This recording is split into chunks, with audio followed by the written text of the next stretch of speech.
To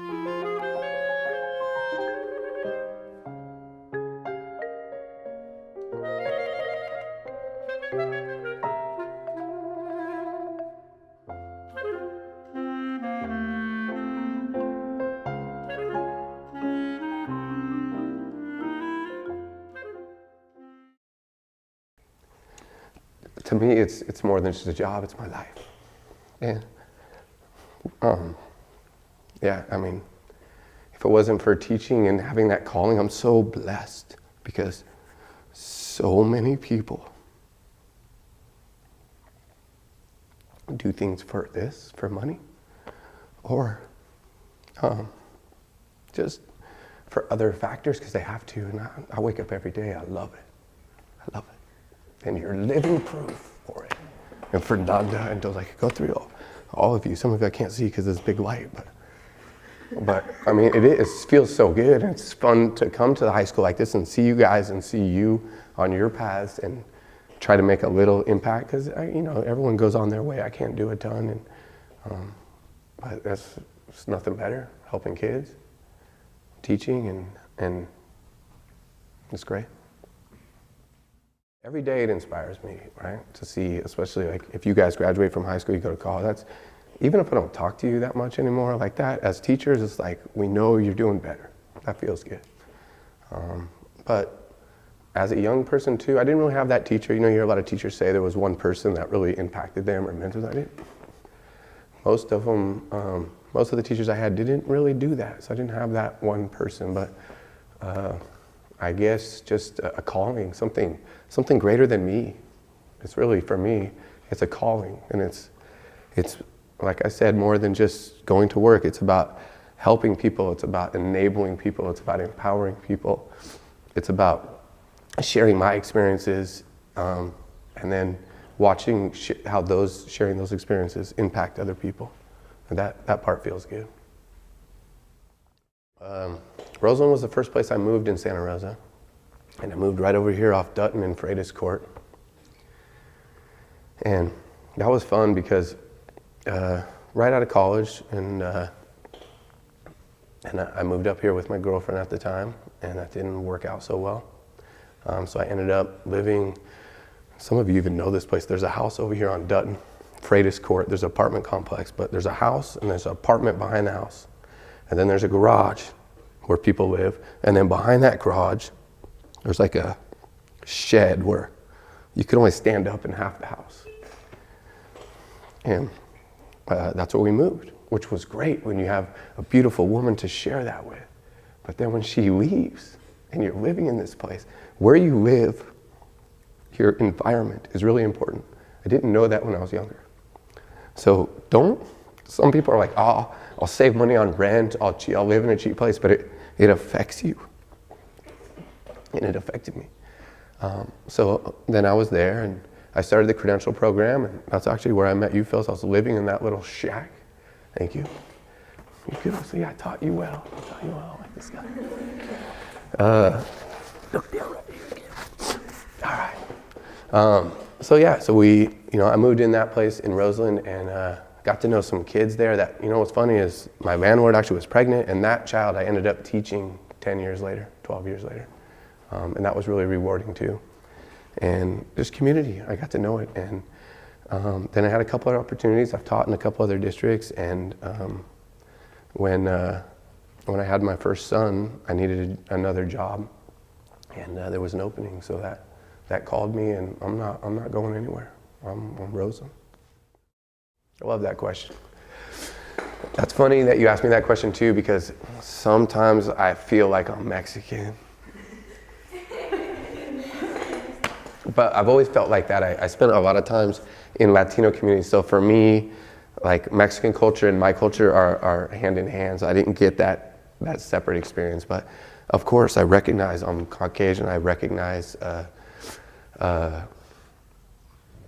that the experience. I didn't have to immigrate to this country. That happened generations before, and it can be challenging. To be honest with you, sometimes I feel a bit of guilt. But then, really, why? I mean, my experiences. We all have our journey and experiences. I don't when I was younger, I think I felt a bit of that. I think I've come to terms with that.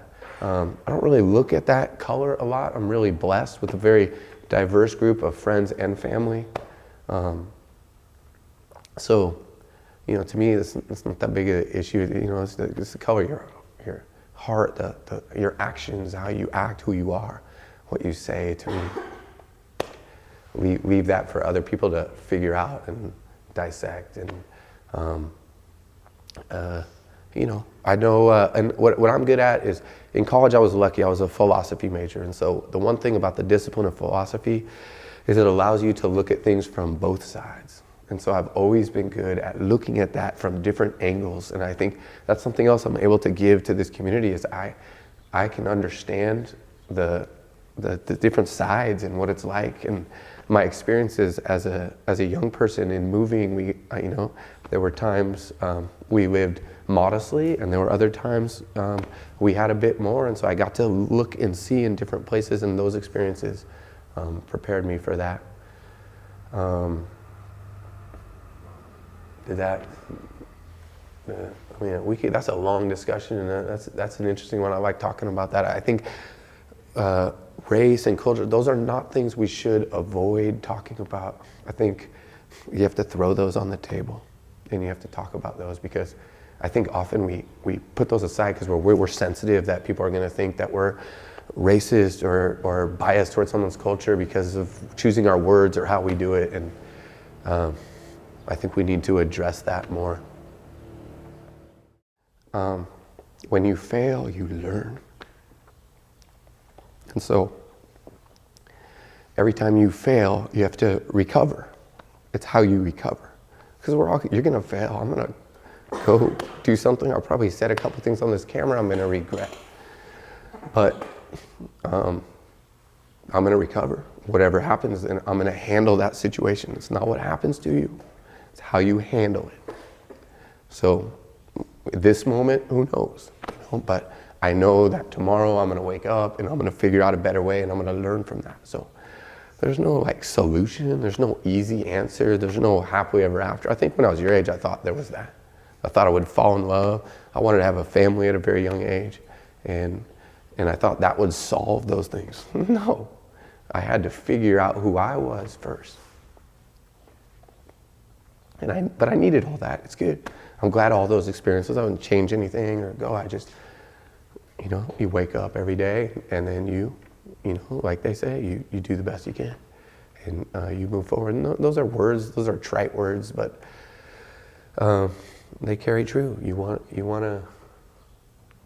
to pursue what you're good at. If everybody did what they're good at, because so many people do what they're not that good at, but they're good at other things. Because teaching for so many years, every one of my students has talents and is smart. There's no smart kids in here. Depends what we ask you to do, right? Depends if we ask you to play a sport. There's a couple athletes in here. If we ask you to walk a dog, there's some people really good with that. Play a musical instrument, take a test, be a good friend. These are all talents. So everybody in here has these talents. You have different talents. Fernanda has different talents than Dulce, than Jorge, than Joy. Everyone has different. So you have to find what your talents are. And then you have to do the work. There's a lot of work involved. School, college, prepare yourself, put yourself in those positions. I was really lucky that I did that. Got my schooling done at a young age and prepared myself so that when I was older, those opportunities presented themselves. Some people just sit back and hope that good things are going to come to them. It doesn't work that way. You have to put yourself in those positions. You have to recognize your weaknesses. I think a lot of people are scared of those. They don't want to say things they're not good at. As I get older, it's much easier to talk about the things I'm not good at because I'm still young. I can still get good at those things. And then figure out what you really care about. For me, it's easy because for me, what I'm good at and what I care about are the same, and I'm able to help. So it's like teaching is it's an easy profession for me because it's gratifying. My name is Miguel Malia. Hi, my name is Jonathan Cordero. Hi, my name is Jorge Padilla.